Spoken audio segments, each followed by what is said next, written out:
В Московской области прошел финал национального чемпионата «Молодые профессионалы-2016». О том, как выступили на конкурсе якутяне, расскажут в нашем следующем сюжете.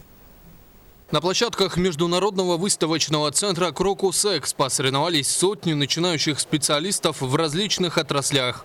Официанты, повара, парикмахеры, ювелиры, строители, сварщики – всего около сотни профессий. Чтобы дойти до финала, участникам пришлось пройти серьезный отбор в своих регионах.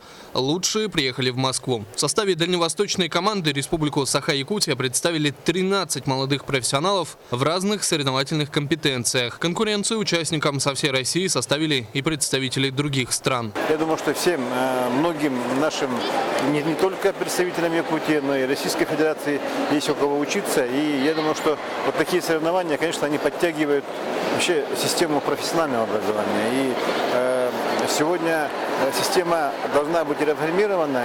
И, конечно, лакмусовой бумагой являются вот такие соревнования. Участие в подобном чемпионате требует от конкурсантов высокого профессионализма и уровня подготовки. Конкуренция очень большая, высокая. Более 20 стран принимает участие в финале России. Плюс 70 с лишним регионов, 800 с лишним участников. И соревноваться очень сложно. В течение нескольких конкурсных дней участники выполняли различные задания по своей специальности, на каждой из которых отводилось ограниченное количество времени. Порядок исполнения и качество итоговой работы оценивало опытное жюри. У нас 6 конкурсов есть, то есть мы делаем букеты, композиции.